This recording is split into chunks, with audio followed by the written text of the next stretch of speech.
युधिष्ठिर महाराज ने भगवान श्री कृष्ण से पूछा, हे मधुसूदन, कृपया आप मुझे श्रावण मास के शुक्ल पक्ष में आने वाली एकादशी व्रत के विषय में विस्तार पूर्वक बताएं। ये सुनकर भगवान श्री कृष्ण ने उत्तर दिया, हे धर्मराज, अवश्य ही मैं आपको इस एकादशी की महिमा का वर्णन करूंगा, क्योंकि इस कथा का मात्र श्रद्धा पूर्वक श्रवण करने से भी अश्वमेघ यज्ञ का फल प्राप्त होता है। इसलिए तुम ध्यान पूर्वक इस कथा को सुनो। इस प्रकार पूर्ण पुरुषोत्तम भगवान श्री कृष्ण ने युधिष्ठिर महाराज को इस कथा का वर्णन करना प्रारंभ किया। और वो कथा कौन सी थी, चलिए सुनते हैं। द्वापर युग के प्रारंभ में महिष्मती नगरी में महिध्वज नाम का राजा राज्य करता था।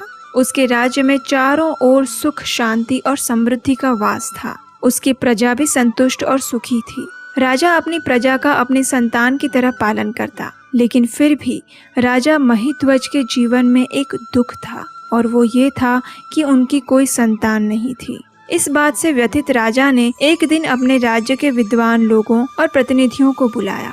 राजा ने उनसे कहा, मैंने अपने इस जीवन के दौरान कोई पाप कर्म नहीं किया, ना ही मैंने कभी अपनी प्रजा के साथ कोई अन्याय किया है। मेरे राजकोष में अनैतिक लक्ष्मी का वास भी नहीं है। मैंने सदैव देवी देवता और ब्राह्मणों का सम्मान किया है। युद्ध नीति का पालन करते हुए युद्ध जीते हैं। गलती के लिए मैंने अपने परिवारजनों को भी दंड दिया है, और अगर शत्रु भी धर्म का आचरण करने वाला हो तो उसका सम्मान किया है। हे ब्राह्मणों और विद्वान जनों, मैंने अपना जीवन संपूर्ण वैदिक नियम अनुसार व्यतीत किया है। इसके बावजूद भी मैं पुत्र सुख से वंचित हूँ। कृपया आप सब मुझे अपनी इस दुखपूर्ण स्थिति का कारण बताएं। राजा की बात सुनकर विद्वान ब्राह्मणों ने इस विषय पर चिंतन किया और ये निश्चित किया कि इस समस्या का समाधान ढूंढने के लिए वे किसी आत्मज्ञानी ऋषि की सहायता लेंगे। इस प्रकार वे अपनी खोज के दौरान जंगल में महान तपस्वी लोमश ऋषि के आश्रम में पहुंचे। लोमश ऋषि एक अत्यंत पवित्र, आत्मज्ञानी, आत्मसंतुष्ट तपस्वी थे, जिन्होंने अपनी इंद्रियों पर नियंत्रण प्राप्त किया हुआ था। लोमश ऋषि की विशेषता ये थी कि उनके शरीर पर अधिक मात्रा में केश कांति थी, और उन्हें वरदान मिला था कि जब उनके शरीर के सारे केश गिर जाएंगे तब उनकी मृत्यु होगी।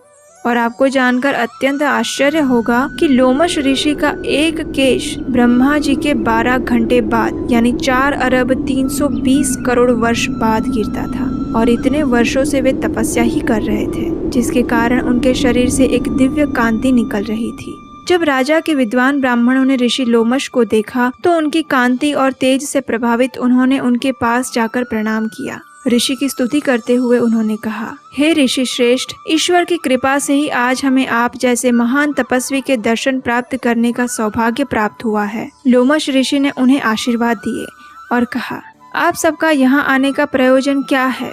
आप मेरी स्तुति किस कारणवश कर रहे हैं और मैं आपकी क्या सहायता कर सकता हूँ? ऋषि की वाणी सुन के विनम्रता पूर्वक विद्वानों ने कहा, हे सर्वश्रेष्ठ मुनि, हम आपसे एक अत्यंत विशेष याचना करने आए हैं। आप स्वयं ब्रह्मा के समान हैं। पृथ्वी पर आपसे श्रेष्ठ और कोई नहीं। आप तो त्रिकालज्ञ हैं और जानते ही हैं कि हमारे राजा महिध्वज ने हमें संतान की तरह रखा है, लेकिन राजा की स्वयं की कोई संतान ना होने के कारण राजा अति व्यथित हैं, और राजा का दुख हमारे लिए असह्य है। इसलिए राजा की समस्या का समाधान ढूंढने के लिए हम घोर तपस्या करने इस जंगल में आए थे, लेकिन सौभाग्य से हमें आपके दर्शन प्राप्त हुए। इसलिए हे ऋषिवर, कृपया आप हमारी सहायता और मार्गदर्शन करें कि किस प्रकार हम राजा को इस तकलीफ से मुक्ति दिला सकते हैं। उनकी आर्द्र प्रार्थना सुन के लोमश ऋषि एक क्षण के लिए ध्यान मग्न हो गए, और तुरंत ही उन्हें राजा की इस समस्या का कारण ज्ञात हो गया। उन्होंने विद्वानों से कहा, आपके राजा पूर्व जन्म में एक वैश्य थे। अपनी संपत्ति का उपार्जन करने के लिए उन्होंने कुछ गलत कार्य भी किए थे। उन्होंने कई नगरों में जाकर व्यापार किया था। एक बार राजा ज्येष्ठ मास के शुक्ल पक्ष की द्वादशी के दिन यात्रा कर रहा था। दोपहर के समय वह एक अत्यंत सुंदर तालाब के पास पहुंचा। गर्मी की वजह से उसे अत्यंत प्यास लगी हुई थी। वो जैसे ही पानी पीने के लिए उस तालाब के पास पहुंचा तो वहां पर एक गाय अपनी अभी अभी जन्म दिए हुए बछड़े के साथ वहां आ पहुंची। गर्मी की वजह से गाय और बछड़ा दोनों ही प्यासे थे। उन्होंने पानी पीना शुरू किया, लेकिन राजा ने निष्ठुरता पूर्वक उन दोनों को वहां से हटा दिया और खुद पानी पीने लगा। वैसे तो राजा ने अपने पिछले जन्म में अनेक पुण्य कर्म किए थे, इसलिए वह एक समृद्ध राज्य का राजा बना। लेकिन गाय के प्रति उसके द्वारा किए गए अपराध के कारण इस जन्म में वो निसंतान रहा। ये सुनकर राजा के विद्वान जनों ने ऋषि को कहा, हे ऋषि श्रेष्ठ, हमने वेदों से सुना है कि पूर्व जन्म के पाप कर्म को पश्चाताप द्वारा खत्म किया जा सकता है। तो कृपया आप इस समस्या का समाधान बताएं, जिसे करने से राजा इस पाप से मुक्त हो सके। लोमश ऋषि ने उत्तर दिया, श्रावण मास के शुक्ल पक्ष में पुत्रदा या पवित्रा एकादशी आती है। इस दिन राजा को और समस्त प्रजाजनों को इस एकादशी व्रत का पालन करना होगा और दूसरे दिन आप सबको इस एकादशी का पालन करने से जो पुण्य फल प्राप्त होते हैं उसे राजा को अर्पित कर दो। इन अर्जित पुण्य फलों से राजा पूर्व जन्म के पाप से मुक्त हो जाएगा और उसे पुत्र की प्राप्ति होगी। ऋषि की बात सुनकर हर्षित हुए सभी विद्वान जनों ने ऋषि को प्रणाम किया और अपने राज्य में वापस आकर ये समाचार राजा को कह सुनाया। जब श्रावण मास आया तो उन्होंने ऋषि द्वारा निर्देशित विधि से पवित्रा एकादशी का पालन किया और दूसरे दिन समस्त प्रजा ने अपना पुण्य फल राजा को प्रदान कर दिया। इस पुण्य फल के प्रताप से रानी ने कुछ समय पश्चात गर्भ धारण किया और समय आने पर एक अत्यंत सुंदर और दिव्य पुत्र को जन्म दिया। पवित्रोपना एकादशी की कथा का समापन करते हुए भगवान श्री कृष्ण ने युधिष्ठिर महाराज से कहा, हे धर्मराज युधिष्ठिर, इस प्रकार श्रावण मास के शुक्ल पक्ष में आने वाली एकादशी पुत्रदा एकादशी के नाम से विख्यात हुई। जो मनुष्य इस भौतिक जगत में सुखी होना चाहते हैं और आध्यात्मिक जगत में प्रवेश करना चाहते हैं, उन्हें श्रद्धा पूर्वक इस पवित्र एकादशी का पालन करना चाहिए।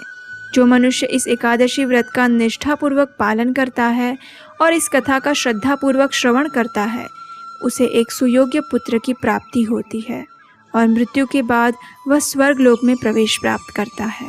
इस कथा के माध्यम से हम इस पवित्र और अत्यंत पुण्य फल प्रदान करने वाली एकादशी के महात्म्य को समझ सकते हैं। जो व्यक्ति इस एकादशी का निष्ठा पूर्वक पालन करना चाहता है, उसे एकादशी के दिन ब्रह्म मुहूर्त में उठ जाना चाहिए। स्नान इत्यादि से निवृत्त होके भगवान के पवित्र नाम हरे कृष्ण कृष्ण कृष्ण हरे हरे, हरे राम राम राम हरे हरे, इस महामंत्र का जाप करना चाहिए। इस दिन किसी भी प्रकार का अन्न, दाल, चावल या फलियां नहीं खानी चाहिए। व्यक्ति अपनी शारीरिक क्षमता के अनुसार निर्जल, सजल या फलाहार के साथ उपवास रख सकते हैं, लेकिन सबसे महत्वपूर्ण ये है कि एकादशी के दिन अधिक से अधिक मात्रा में हरि नाम का जाप करें, हरि कथा का श्रवण करें और शास्त्रों का अध्ययन करें।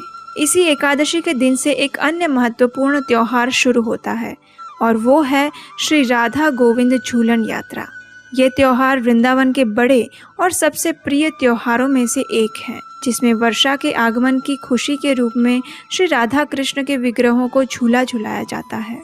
वृंदावन में ये त्योहार श्रावण मास के शुक्ल पक्ष की तृतीया से शुरू होता है और पूर्णिमा तक मनाया जाता है।